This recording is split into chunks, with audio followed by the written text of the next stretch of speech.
जय माता दी। आप सभी का आपके अपने YouTube चैनल पे बहुत बहुत स्वागत है। आइए आज सुनते हैं सोमवती अमावस्या की कथा। इस बार सोमवती अमावस्या का व्रत जो कि 30 मई 2022 दिन सोमवार को मनाया जा रहा है। हिंदू धर्म में अमावस्या तिथि का बड़ा ही विशेष महत्व माना गया है। अमावस्या तिथि के दिन स्नान, दान, पितरों का तर्पण आदि का कार्य करना यह बड़ा ही लाभकारी माना गया है। अगर अमावस्या तिथि अगर सोमवार के दिन पड़े तो इस दिन का और भी ज्यादा महत्व बढ़ जाता है। इस दिन विशेष प्रकार से सोमवार दिन होने के कारण भगवान शिव, माता पार्वती का पूजन करना यह अनंत गुना पुण्य फलदायी माना गया है। सोमवती अमावस्या के व्रत में इस दिन पीपल वृक्ष का पूजन किया जाता है और पीपल के वृक्ष में सभी देवताओं का वास माना गया है। पीपल की वृक्ष की इस दिन 108 बार परिक्रमा की जाती है। इस दिन सुहागिन महिलाएं अपने पति की लंबी आयु की प्राप्ति के लिए सोमवती अमावस्या का व्रत करती हैं, जिससे कि सभी प्रकार के दुख और कष्ट दूर हो जाते हैं तथा अखंड सौभाग्य की प्राप्ति होती है। तो आइए सुनते हैं सोमवती अमावस्या की कथा। तो बोलिए प्रेम से भगवान भोलेनाथ की जय, माता पार्वती की जय। कि एक साहूकार के 7 बेटे, 7 बेटी और उनकी 7 बहुएं थी। साहूकार के घर रोज एक जोगी आता था, जिसे कि साहूकार की बहू भिक्षा देती थी। उस जोगी को जब साहूकार की बेटी भिक्षा देने आती तो वह उससे भिक्षा नहीं लेता था और कहता था कि तेरे भाग्य में सुहाग की जगह दुहाग लिखा है। लड़की को उस जोगी की यह बात बहुत बुरी लगती और एक दिन वह अपनी माँ से रोते रोते जोगी की बात बताती है। सारी बातें सुनकर माँ कहती है कि कल जब जोगी आएगा तब मैं सुनती हूँ कि वह आखिर क्या कहता है।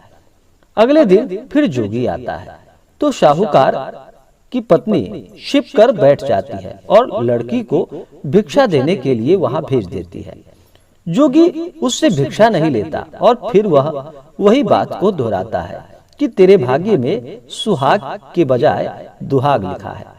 लड़की की माँ बाहर निकल आती है और जोगी को बहुत बुरा भला कहती है।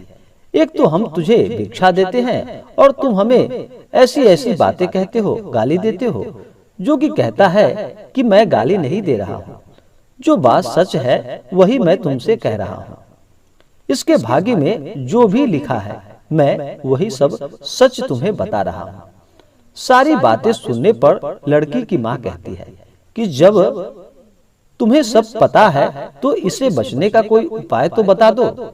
जोगी कहता है कि 7 समंदर पार एक धोबन रहती है, जिसका की नाम सोना धोबन है। वह सोमवती अमावस्या का व्रत करती है। अगर वह आकर इसे फल दे दे तब ही इसका दुहाग टल सकता है, अन्यथा विवाह के समय सर्प काटने से इसके पति की मृत्यु हो सकती है। सारी बातें सुनकर माँ रोने लगती और सोना धोबिन की तलाश में निकल पड़ी। चलते चलते रास्ते में तेज धूप पड़ रही थी, जिससे बचने के लिए वह एक पीपल के वृक्ष के नीचे बैठ गई। उसी वृक्ष पर एक गरुड़ के बच्चे अपने घोंसले में था। एक वहां पे सर्प आया और गरुड़ के बच्चों को खाने के लिए लपका, लेकिन साहूकारनी ने उस सर्प को मारकर बच्चों की रक्षा की। कुछ देर बाद गरुड़नी वहां पे आई और सब जगह खून देखकर साहूकारनी को चोंच मारने लगी। साहूकारनी बोली कि एक तो मैंने तेरे बच्चों की सर्प से रक्षा की और तुम मुझे ही मारने का प्रयास कर रही हो। तो सारी बातें जानने पर गरुड़नी बोली कि तूने मेरे बच्चों की रक्षा की है, इसलिए मांग, तुम जो भी मांगना चाहती हो वह मुझसे मांगो।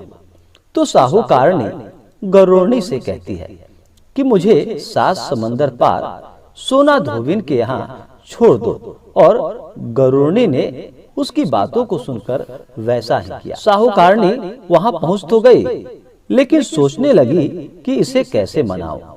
सोना धोबिन की भी 7 बहुएं थी, लेकिन घर के काम को करने के लिए सदा आपस में सब लड़ती और झगड़ती रहती थी। रात को जब सब सो जाते तो साहूकारनी आती और चुपके से घर का सारा काम उजाला होने से पहले ही करके चली जाती थी। सारी बहुएं भी आपस में यही सोचती कि कौन सी बहू है जो कि घर का सारा काम कर देती है, लेकिन एक दूसरे से पूछने की हिम्मत किसी में भी नहीं होती। काम करने के बाद सोना धोबिन ने भी देखी कि आजकल बहुत लड़ती नहीं है मेरी बहुएं, आखिर क्या बात है, और काम भी सारा मेरा हो जा रहा है। सोना धोबिन ने सारी बहुओं को बुलाकर और पूछा कि आजकल तुम लड़ती भी नहीं हो और घर का सारा काम आखिर कौन कर लेता है। बहुएं सास से झूठ कहती हैं कि लड़ाई करने से क्या फायदा, इसलिए हम सब मिलकर काम कर लेती हैं। सोना धोबिन को अपनी बहुओं की बात पर विश्वास नहीं होता और वह रात में जाकर वह स्वयं सच देखने का प्रयास करने लगती है और कौन काम करता है यह सब देखने लगती है। रात होने पर सोना धोबिन छिपकर बैठ जाती है कि आखिर देखूं कि यहाँ कौन काम करता है। रात हो गई तो वह देखती है कि एक औरत चुपके से घर में घुस रही है। वह देखती है कि उसने घर का सारा काम कर दिया और जाने की तैयारी में है। जैसे ही साहूकारनी जाने लगती है तो सोना धोबिन उसे रोकती है और पूछती है कि तुम आखिर कौन हो और क्या चाहती हो। साहूकारनी कहती है कि पहले तुम मुझसे वचन दो, तब मैं तुम्हें बताऊंगी। वह वचन देती है। तब साहूकारनी कहती है कि मेरी बेटी के भाग्य में सुहाग की जगह दुहाग लिखा है, लेकिन तुम सोमवती अमावस्या का व्रत करती हो तो मेरे साथ चलकर उसे सुहाग दे दो। सोना धोबिन वचन से बंध गई थी। वह साहूकारनी के साथ चलने को तैयार हो जाती है। जाते हुए सोना धोबिन अपने बेटों व बहुओं से कहती है कि मैं इस औरत के साथ इसकी बेटी को सुहाग देने जा रही हूँ, लेकिन अगर मेरे पीछे से तुम्हारे पिताजी मर जाएं तो उन्हें तेल के कुएं में डालकर रख देना। धोबिन साहूकारनी के घर पहुंच जाती है।